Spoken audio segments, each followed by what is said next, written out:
begins season 4 of Whatever She's Having with Linda Hoffner and Claire Suma Diwaria. And we're here to talk about being fearless, showing up for ourselves, and being a champion for other women's success. Well, thank you for 425 Magazine. We are proudly sponsored by them. And yes, we have a new partner with our podcast. We couldn't be more excited about this as 425 Magazine's Woman to Watch in 2024. This partnership has been a dream come true. Thank you, 425. Yes, thank you, 425. And we also have exciting news that we have another sponsor, the Sammamish Chamber of Commerce, that is helping bring this episode to you all.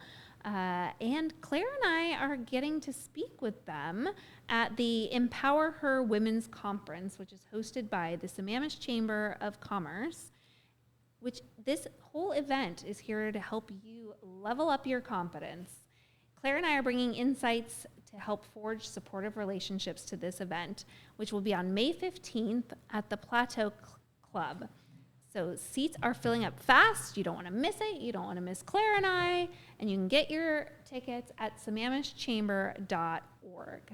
So look at the events page, check us out, and join us there. Yes, go get it now. Now. So we want to talk about, we kind of want to revisit a topic that we did early on in season 1, I think it was. Yeah. Which is kind of this topic of self-care, mental health, kind of wrapping it all in together, especially after having recently attended the Bellevue Chamber's Women's Leadership Conference, which really focused on, 3 key things under the umbrella of invest in yourself. So it was invest in yourself financially, invest in yourself physically, yes. Which was a lot about women's health, True. was really actually super insightful. Mammogram. And then, mammograms. And then invest in yourself socially, which I think Claire and I have invested a lot of capital into our social relationship here. But I loved a lot of what was talked about, particularly, invest in yourself financially is one that I think not a lot of women talk about. And knowing, I shared with you at the event that I still don't have a will.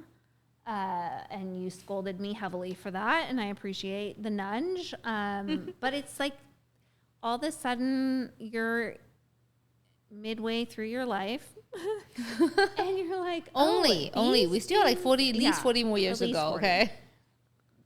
You hope, right? But you don't know. And if you don't have these things in place, which was kind of part of the conversation, if you don't have these things in place, people are going to guess what you wanted. Or the state's going to guess what you wanted, right? Yes. And so, like, my brain knows that I need to do this. Yeah. It's like and I don't know what's holding me back, if it's like the uncertainty of knowing what to put in the plan. I don't know. Like, do you have a plan? Is yours all laid out and like you got it all dialed in? My friend, there's something called technology and where you can like Google it, and there's templates too.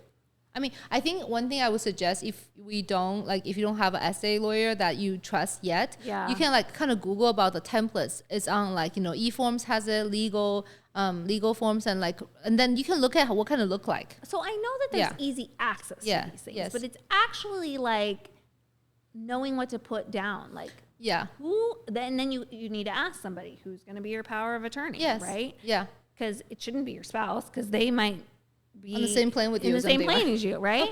Yes. Or the kid. It's the kid one that literally kills me every time. Andrew and I go around and around with it because we're in that era where like our parents are aging, and you don't really want to put that responsibility on them.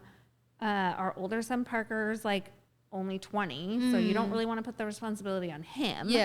We don't have siblings that live here. I mean, Andrew has some step sisters, but it's like or the other one is you choose one parent, is the other side going to be upset? You know what I mean? And I can see this is the dumbest thing to hold us back from doing this.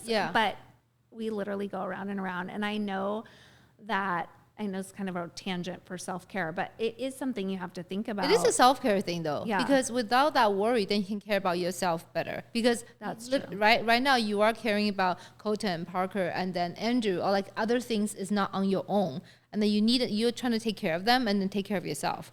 Yeah. So like if you take all that parts away, knowing that they are being taken care of and that somebody's going to be looking after them, then you can focus on yourself. So it is self-care. Well, and Andrew and I are doing a trip by ourselves in April. Okay. So I feel like we Don't need to say have this figured out. Like No. we don't typically go just the two of us, but it's those times when you're Yeah. like, okay, like, and or, you know, I also don't want to burden my kids, even if it's 50 years from now, right? With like trying to figure out what to do with my stuff. Yeah. Or that kind of stuff. But, anyway. Well, I guess you cannot swim with a shark then. Sorry. No swimming Not this time. And then do not swim around fire corals. Okay. Do not do that. Yes, I did once. It was pretty bad. It scarred for like me for like 2 years. But talk about self-care. Do you want to tell the listeners about the crazy 75 day of reset detox? Oh my like gosh. the epic self-care journey? Yeah. Can you share with us, please? First, let me grab my canteen of water. So big, my goodness. So I embarked on, by the time this airs, it will be over. Woohoo! But I decided to kick off 2025 with a bang and do the 75 hard challenge. So that encompasses 75 days, no alcohol. So, okay, Now we can drink. we have this beautiful Yeah, now we bottle can of drink. champagne, Yes. which is making its appearance in several of our episodes because we can't wait. We're going to It's celebrate. taunting me until I can celebrate together. But no alcohol. You have to pick a diet, any diet except for like eat junk food diet. But like, No Atkin diet? yeah, no. I'm doing low carb, no sugar, Like a paleo kind of thing? more like keto. Keto? Okay. Because I'm familiar with that, so Yeah, it's okay. easy for me. Yeah. But no cheat days. If you cheat, you start back at day 0. That's intense. That's intense. That's intense. Like you have a lot of strong power, willpower. Yeah. But that's not even the best part. How many times so do you work then, out? Yes. 2 45-minute workouts a day, one of which has to be outside. So I've been getting my walks on, which actually has been maybe the most rewarding part of all of this is the like fresh air exercise because I do run and stuff, but every day having that has been awesome. And then where am I at? Journal. Yeah. And then you have to read 10 pages of motivational, inspirational reading every night. Okay. 10 pages. 10 pages. Okay. You have to drink a gallon of water. Okay. Which how many of that equal to 1 gallon? 4. Okay. Yeah. So I drink 4 of these. Okay. Well, having the big with you is easier. Yeah. Because when you think about 4, it's actually not that big, but it actually contains all the water in there, right? So yeah. It's 4 and then 8 gallons or 8 ounces on the side because a gallon is 128 ounces. Okay. This is a 30 ounce. Okay. Which was really hard at first. Yeah. I do pee all of the time. Yeah. All the time. Yeah, that's good for you. So my bladder is fully functioning. Yes. And that part of my self-care is great.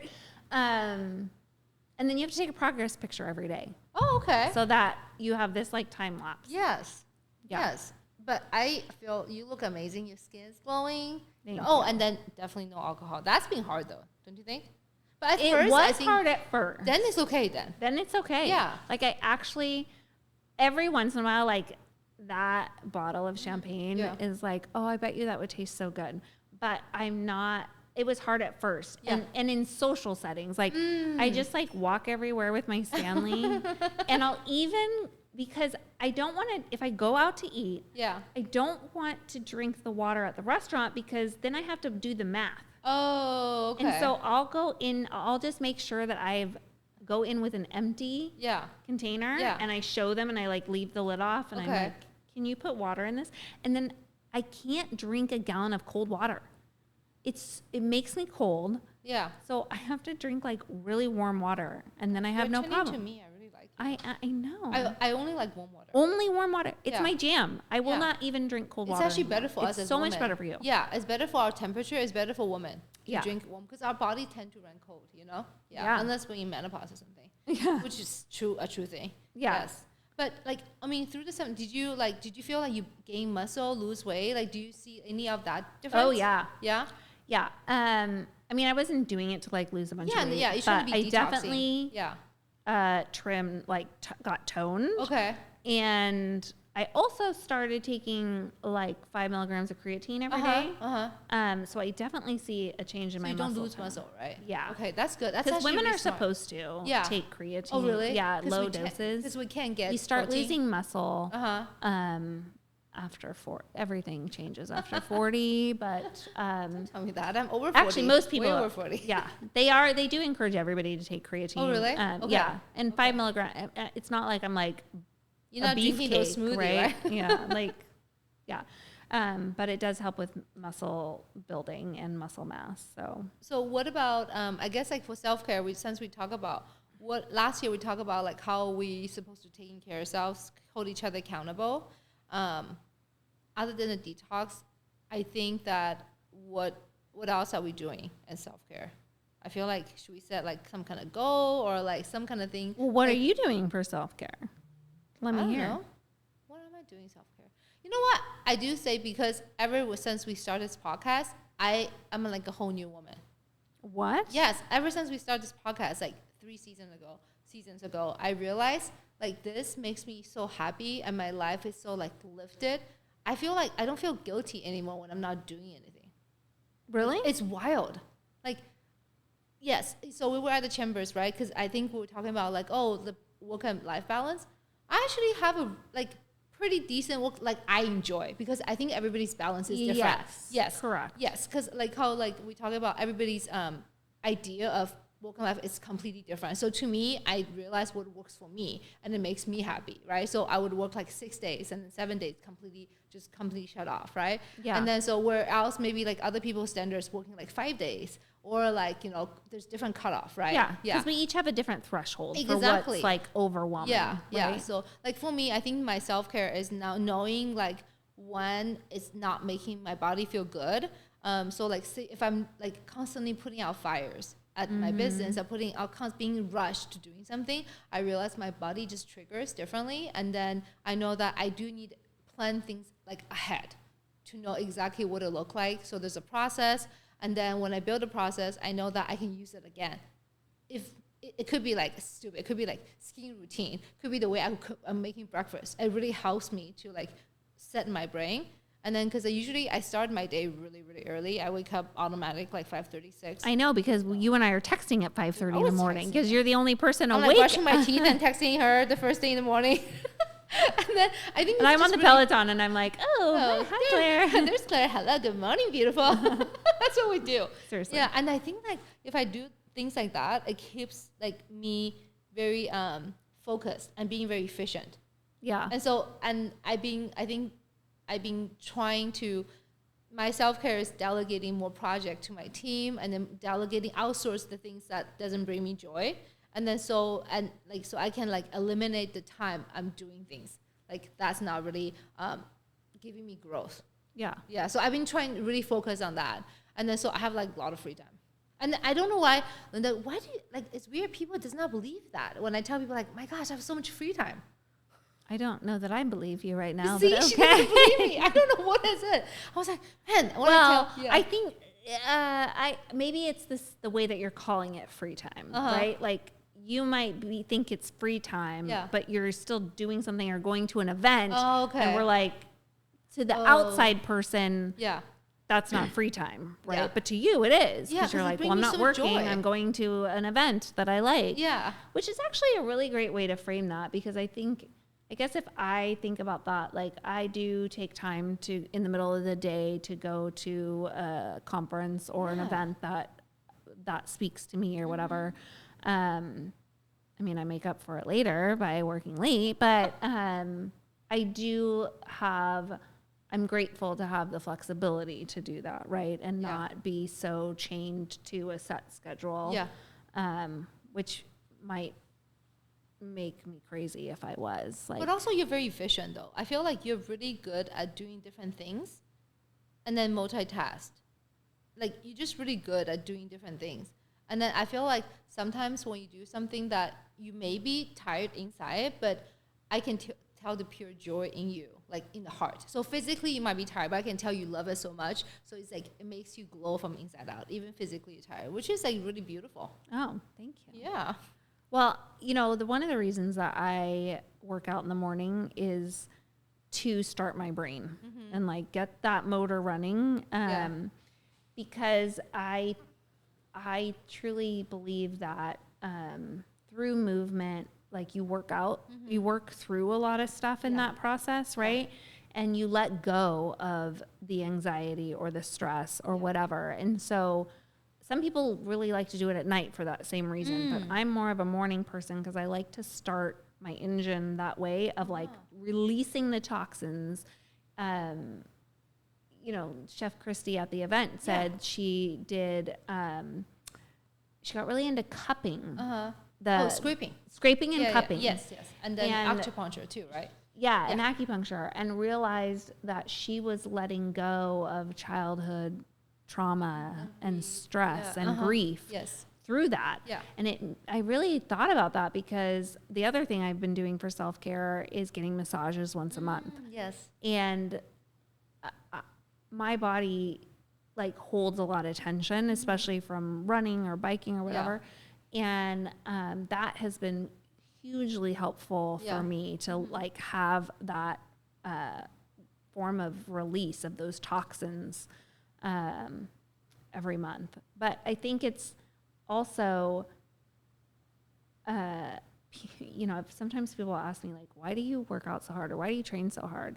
And for me, it's like, I'm training for life. Like the shit that life's going to throw me, like I know that I can handle it because I have tested my limits, right? Yes. And so it's almost that athlete mentality of like when you test your physical limits, you're also testing your mental limits, which this whole 75 hard challenge, by the way, was created as a mental test. Well, mental, right? And a test of endurance. That's really cool. And less of a like only for elite people, right? It's like anybody can do it if you stick to it. It's the consistency that, and you're training yourself to do that. And then when you're like, oh, I can actually do this. Like there's a power to that, right? Maybe I should do it. Just saying. But I did work out the first time in like 10 years. Tell us about it. 10 years. Yeah. Because I don't work out. Usually for my workout, like I'm really super active all the way because I just can't sit still. Like I'm very convinced I probably have adult HD or something because I cannot sit still. I just need to constantly be moving. That's who I am. And I need to constantly have new projects to work on. So like to me, that brings me joy. I have to be very productive and then my brain has to be occupied like at all times to thinking about new ways to changing things. But what's funny is, so she really inspired me. And then when I was on a business trip 2 months ago, I was like, you know what? I'm going to bring my gym clothes. I'm going to wear my sneakers. I'm going to go work out in a hotel gym.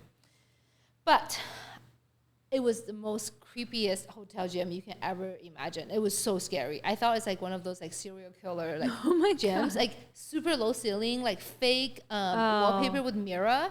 With like, you know, windows, and then the mirror reflects the lights like an orange. So like I couldn't even put on my AirPods. I was like, my gosh, what if some serial killer just came in? I don't even hear him. I was like freaking myself out. Oh my gosh. But isn't that kind of crazy where fear just keep like dive into our like mental health and just keep like scared? I mean, I was okay after, but I was like keep scaring myself the whole time. Yeah. I was like running and I was so scared.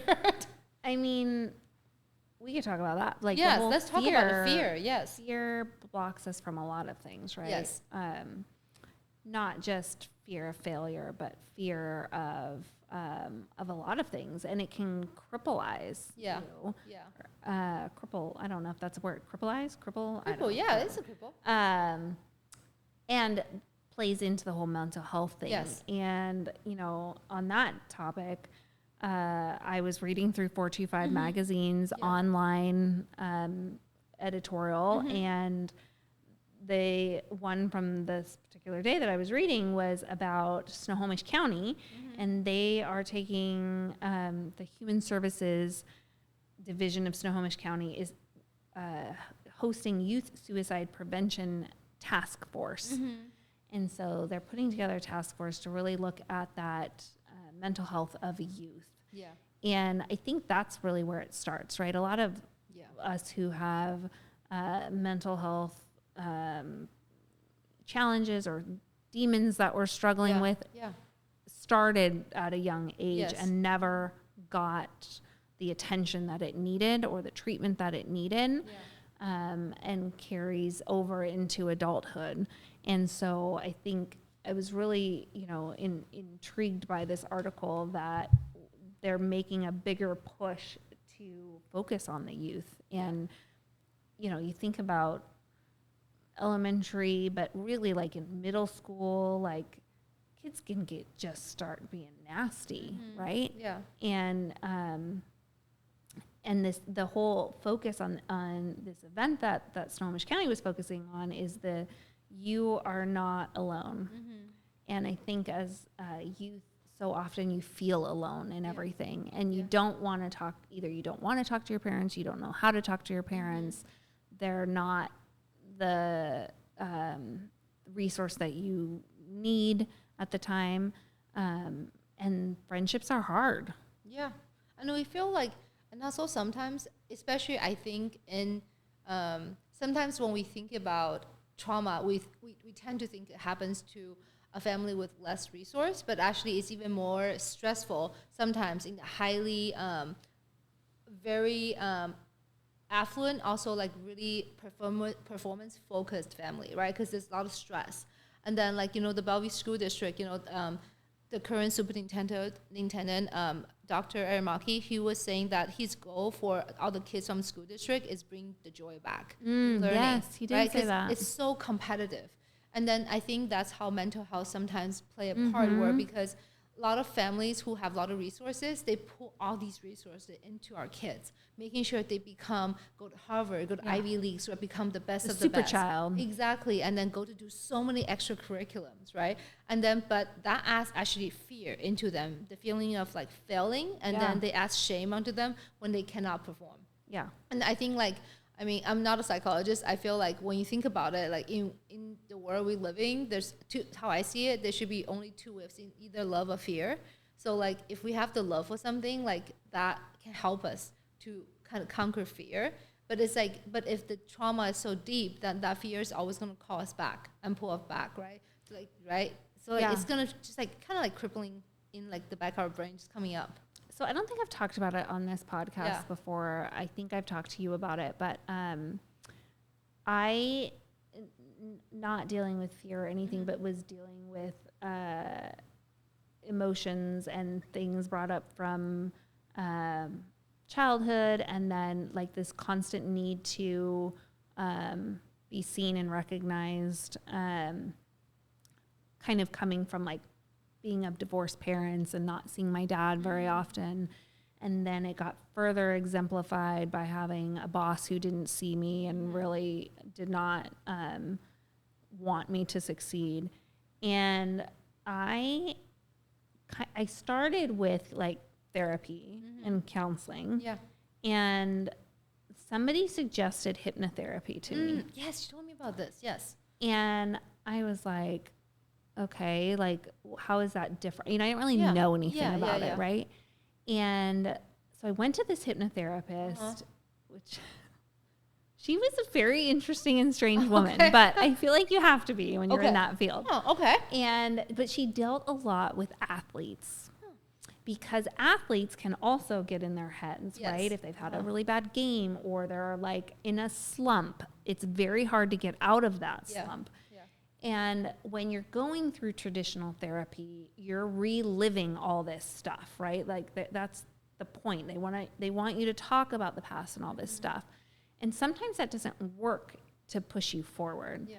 But when you get hypnotized and you reframe the image that you have, you can move forward, right? And so these athletes get hypnotized to forget about a past performance or to visualize themselves doing something differently or excelling at something or whatever. And so I was like, I'll give this a try. And I swear it worked. Like, I stopped caring what she thought of me.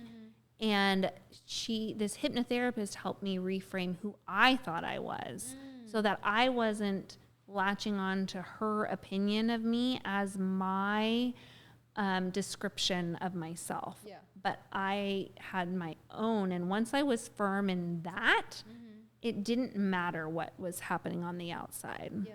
And so I will be the first, and then I actually took Parker to see her because he was struggling as a goalie and he wasn't getting, he was not performing the way he wanted to. And I think he had like 2 sessions, and then his senior year in high school, he was like a monster or an animal. Okay. And what was the so block? Like, what do you think was blocked for you? I mean, yeah. what was blocked for me? Yeah, what was blocked for you?